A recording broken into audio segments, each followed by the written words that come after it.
Hi guys, and we're back. Oh, I briefly had somebody on the stream, but they came in the break, which is a shame because they're no longer here. Anyway, this will be available on demand, of course. So what we're talking about now is inflation's impacts on savings, cash, and wages. Apologies for the grammatical error with the lack of apostrophe. But anyway, yeah, we're talking about the impact on savings. What impact does inflation have on savings? Well, inflation has a negative impact on all non-rising assets. So if you have cash or savings in the bank, even if they're earning a percentage that you think is good, it has to be higher than the rate of inflation, or your cash is basically going down. So your savings will be decreasing. An example of this is if inflation is 5%, which it is at the moment. I believe it to be higher than 5%. I can't put an exact figure on it, but I can see prices going up 10% in a lot of different areas. I wouldn't be surprised if it's 10%. But anyway, they're saying at the moment it's 5.1%, I believe, in the UK. If your savings are earning anything less than 5%, then you are losing money. So it's bad in terms of the effect it has on savings. They lose value.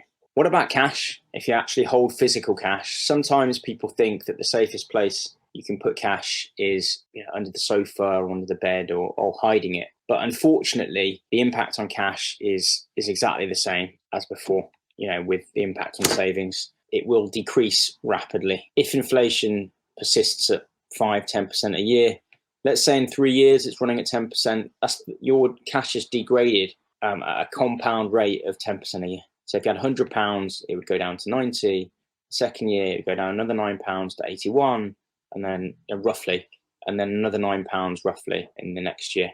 So it'd be worth something like £72 after 3 years. Your £100 has reduced to 73. Meanwhile, everything else in the market has gone up.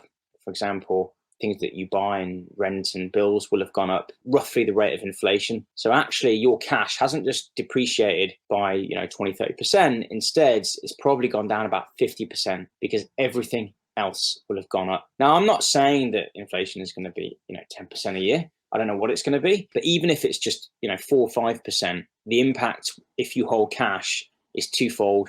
First, that it's going down, and second, everything else is going up. So you get a double whammy of negative impact. So you don't really, I'm not a financial advisor, so I can't give advice, but I don't think it's a sensible idea. I wouldn't do it, and I'm not doing it. So there you go.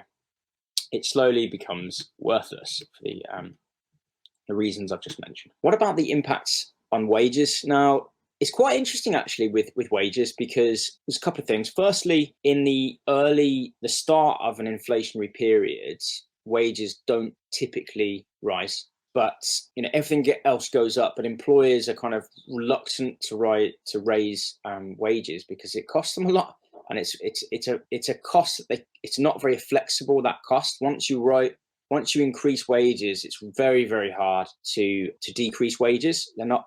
I think in business it might be called an elastic cost. It's a fairly fixed cost, and you can't aside from firing people, which people do not like to do for various reasons, the reaction to inflation from businesses is not always to increase wages. When do wages get increased? Well, when there's a increase in demand for certain types of labor or skills in the marketplace.